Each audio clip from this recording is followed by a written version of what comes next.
I think Sammy's in You here don't need to too. see it anymore. Hi, Sammy.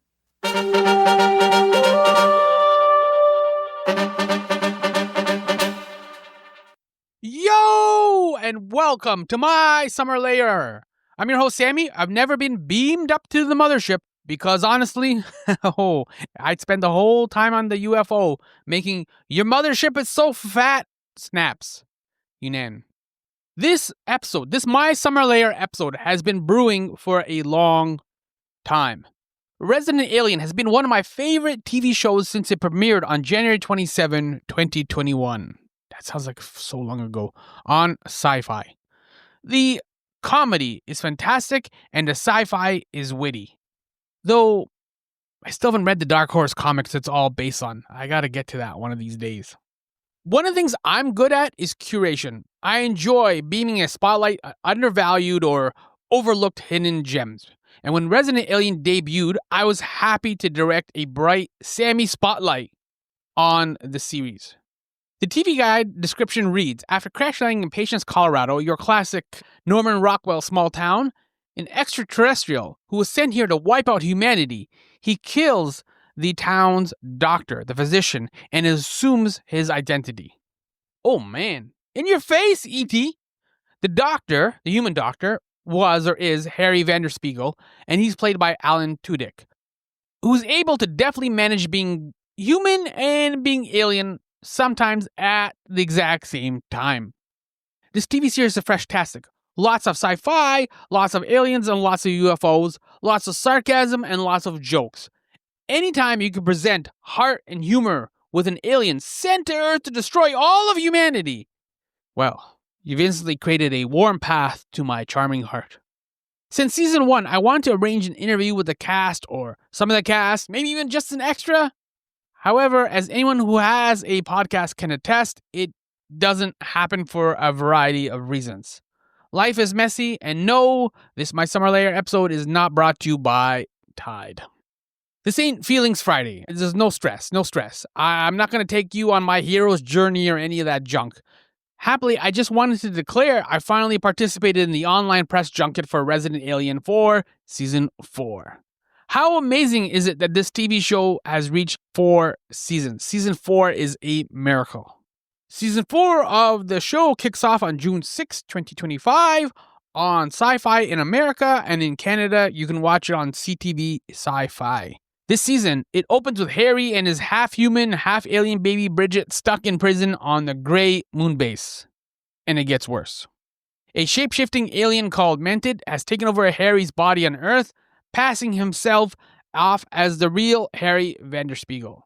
If you thought Harry was weird when he was taken over by an alien, Mented Harry it's beyond weird. I'd probably go with obscene, but that's a bit strong. Patience, Colorado has some hope, though. Max has discovered this unfun fact. He knows the doctor isn't the regular alien and has been replaced. As all of this is shaking out, Sheriff Mike suspects a mysterious death in Patience wasn't caused by anything human. Quick aside, Sheriff Mike is my favorite character on the show. Excellent sarcasm. The sheriff is the best character, if perhaps a slightly slow cop. All of his lines are gold. The sheriff and his long-suffering Deputy Liv, they're so fun. That's one of the reasons why you should tune into Resident Alien, those two right there. Yo, there's a lot more going on, way more than I can describe really, as viewers head into season 4. So you're about to hear teases and tidbits from the cast, directly from the cast as I ask them questions. Harry is still Earth's best hope for survival, and as we've seen since season 3, he may not be alone. Season 4 broadens all of the characters. Patience is a small town where everybody knows each other. As season 4 unfolds, viewers will feel like a patient resident and know the other characters like family. As we head into season 4, it becomes a much more intimate connection with each of the characters, just as the stakes get higher and the story is much more broader. The personal is the universal, right? Stay tuned, you're about to hear just who is Killer Kate. How is Sheriff Mike's big ego handling this strange new reality? And why was it important to authentically show the alien abductions rather than just like ridicule them, especially in a show that has a lot of humor and mocks a lot of things. And of course, there's a Sigourney Weaver reference, which if you're going to talk about, attacking an alien, successfully taking back patients from aliens, you got to make a Sigourney Weaver reference. One person who always has patience with me, and I treat her like family, is Stephanie, and she's here with the My Summer Lair introduction. Sound, the final frontier. My Summer Lair is an enterprise, a pop culture voyage with a continuing mission to explore strange new worlds, to seek out new creators and celebrate established producers, to boldly go where no podcast has gone before. And now here is your host, Sammy Younan. In this Zoom room is Alec Tudyk, the human face of Resident Alien, and Chris Sheridan, the human creator of Resident Alien. For season 4, Alan's work is literally doubled. He directs the first 2 episodes. Directing is something he's briefly done in the past. I'm not sure if that was a creative decision or a smart way to secure more pie and more pepperoni pizza. How cool is it that this dude got an acting job where the main character enjoys pie and pizza? Yo, he's got to give the agent a bonus on that one. And Alan is still playing the extraterrestrial we've seen for 3 seasons, but now he's also playing Mantid, who has taken over Dr. Harry's Earth identity. Alan describes Mantid Harry as creepy, gross, and weird. That's a direct quote. Creepy, gross, and weird. So I'm not entirely sure if the people in patients will notice the difference at this point. Maybe the weird or the gross part. I think old Harry, wasn't that creepy. So maybe there's a slight change. Mantid is voiced by Clancy Brown. Remember the guard from Shawshank Redemption? When asked about it, Alan laughs and he confirms Clancy Brown is brilliant and his Mantid is disgusting. Yeah, it's true. Now, while it was thrilling to hear Alan unpack Harry's season 4 plight, I issued my question to Chris Sheridan. Again, for the sake of double duty. Harry was wrong. The Greys do have an interest in Earth, and it's beyond anal probing. We saw that in season 3 as they attempted to terraform Earth. In our real world of UFO sightings, we know there are popular UFO hotspots, many locations with lots of odd activities. Extending from season 3 into season 4, Patience seems to now be properly branded as a UFO hotspot. And similar to our real-life world, the alien activity is bigger than just Patience. The way season 3 ended, the way season 4 opens, confirms viewers will slowly discover why the TV series is actually called Resident Alien. That title isn't a Harry exclusive. And true, while Resident Alien explores humanity, the show's genuine humanity comes from the kindness of the alien abductions. The way that the show demonstrates this weird grace for people who have been abducted or who have talked about being abducted. From Chris, I was curious why a TV show laced with lots of sarcasm and lots of laughs, why it was vital to show Kate and Ben's abductions authentically.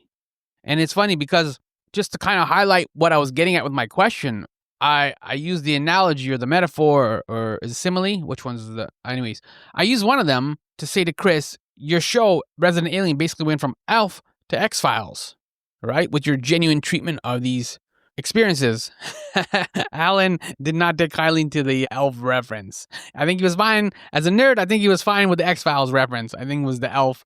And he jokingly is like, yo, am I the one who's Elf? So that was a bit of fun. And I have to say, of course, if this had been in person, I'd have given Alan a thumbs up and Chris a peace sign for their fantastic work on Resident Alien. I have a question for Chris. Harry, of course, is like an alien impersonating a human.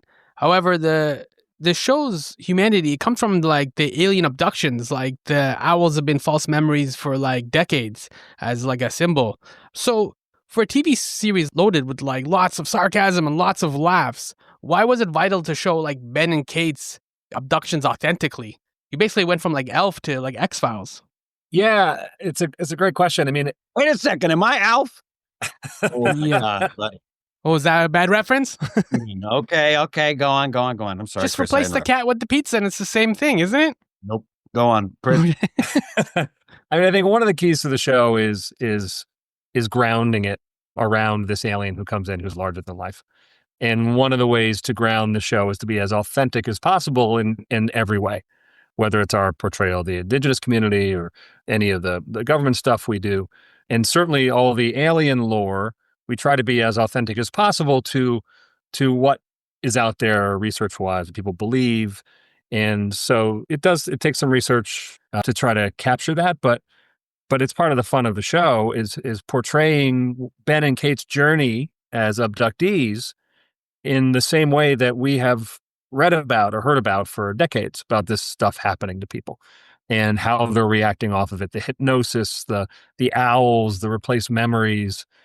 There's more sort of alien stuff this year in the beginning that people will see that is tied into what people believe that the aliens do. So it's all a piece of trying to ground this show. And it feels like it's separate than the humor, but to be honest, it helps the humor. And grounding, we have to ground not only the dramatic stuff, but we have to ground the character humor as well. So the emotional stuff works. So outside of Harry, who has the ability to be a little larger than life because he's this alien, and Alan has the ability to really use his acting and comedic acting chops and physicality and all that stuff.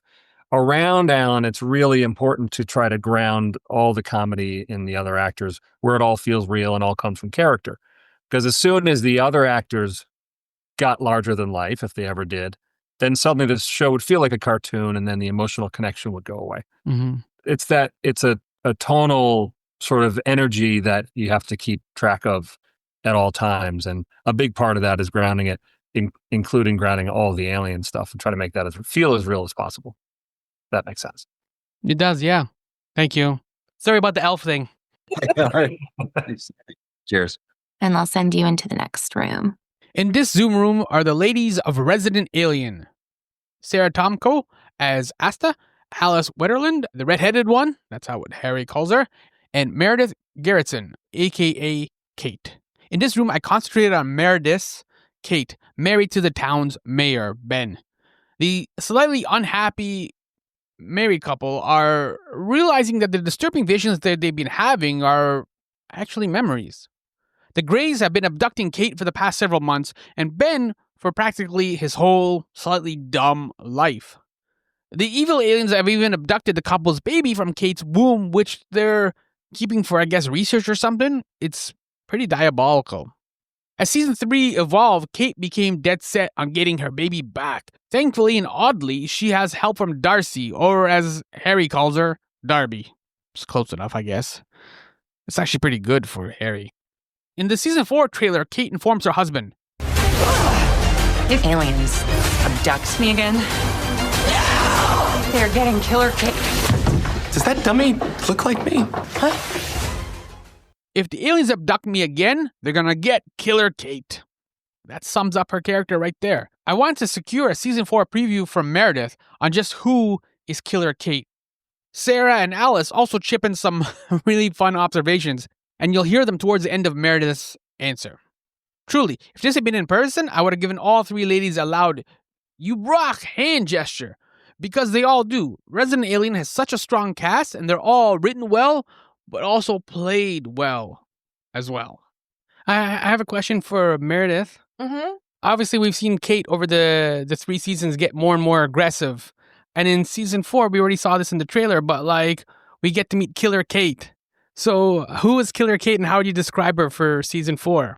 Yeah, I think, something that Kate brings to the table is she takes things out through her body. She runs, she goes to the gym, she tries to exercise control by sweating it out. Mm-hmm. And I think she's been put into situations where she's had to fight for her family. We see that in season 1 with her and Ben just beating the crap out of 2 people who are in her home.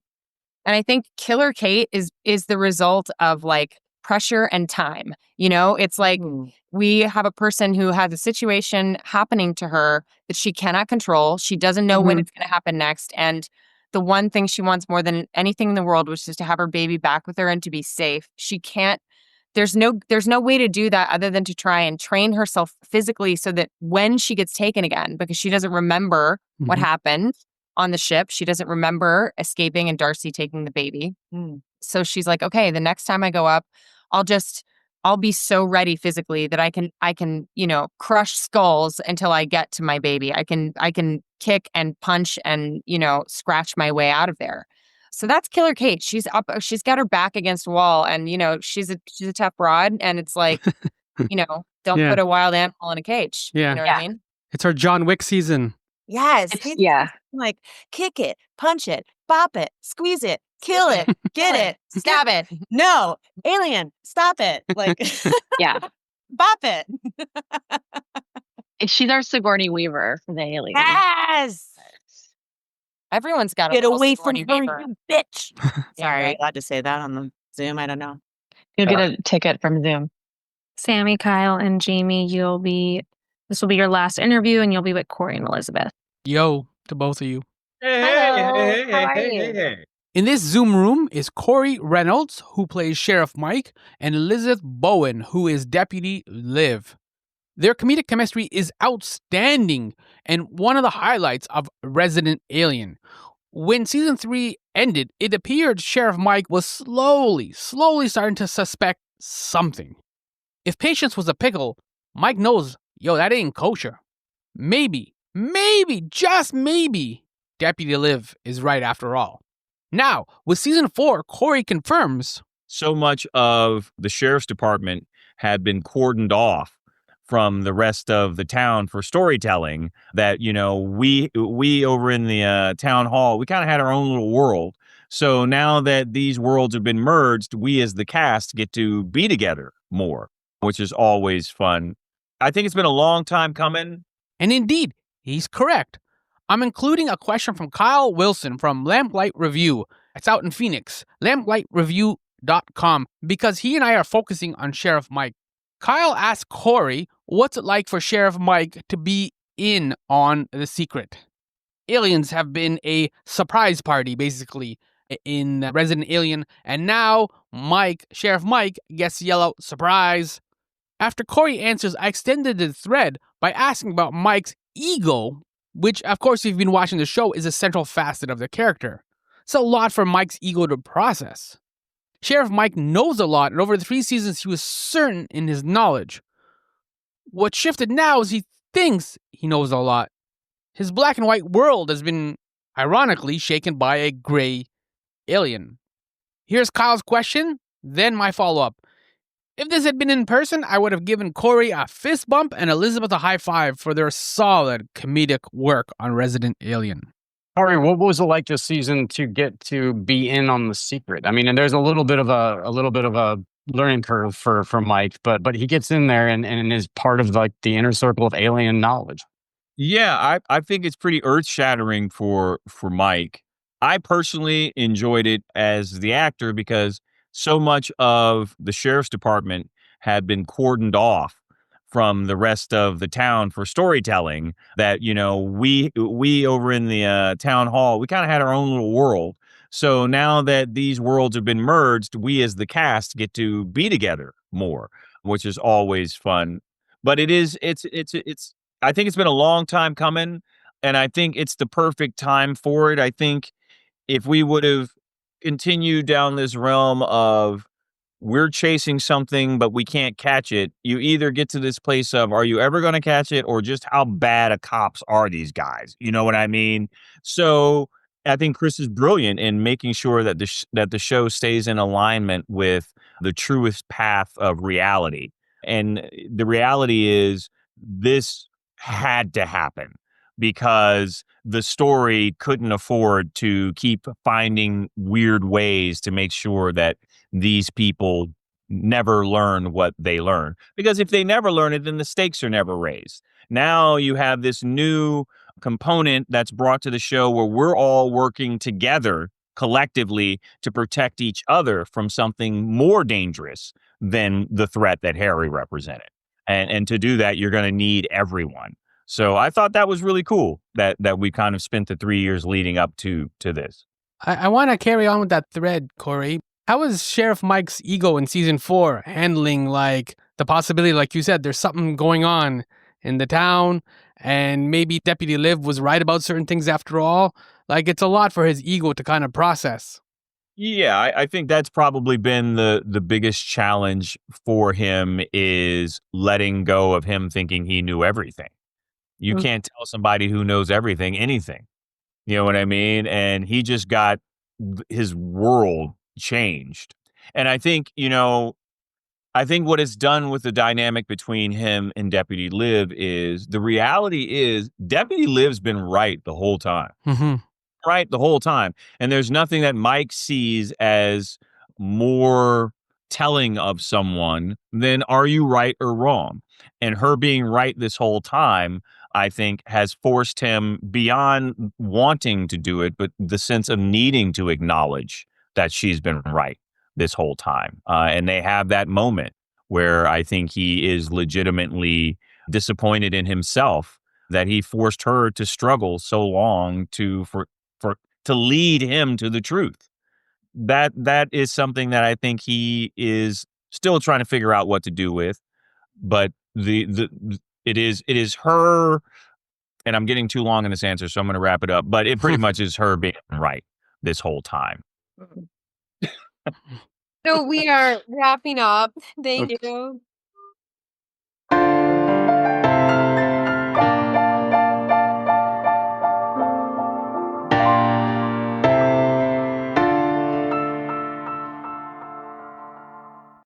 Yo, that was the cast of Resident Alien, and I'm Sammy, host of My Summer Lair. Season 4 of the show kicks off on June 6, 2025 on Sci-Fi in America, and in Canada, you can watch it on CTV Sci-Fi. It'll later be on streaming on Peacock, again for America, and in Canada, it'll be streaming on Crave. This season is 10 episodes. The Resident Alien 4 season finale is August 8, 2025. If you ever need a TV guide, I write a weekly TV recommendation column on mysummerlair.com. Mysummerlair.com, it's called #SetToVCR. I also write a weekly Substack newsletter, My Pal Sammy, and you can sign up today. Sign up right now. Lots of puns and lots of sarcasm, and actually lots of UFOs and even aliens. I'm big into sci-fi. And that's what you can expect with every fresh My Pal Sammy, a pop culture newsletter. Honestly, if you haven't signed up, I hope great aliens beam you up to the mothership. And let me tell you, what they're going to do to you is unpleasant. Now, to avoid that butt violation, all you have to do is sign up for My Pal Sammy on Substack. Sign up today, and we can happily make on-the-nose jokes about Uranus without any tears. Wouldn't that be refreshing? Thank you so much for listening to me in a sci-fi world. Resident Alien, yo.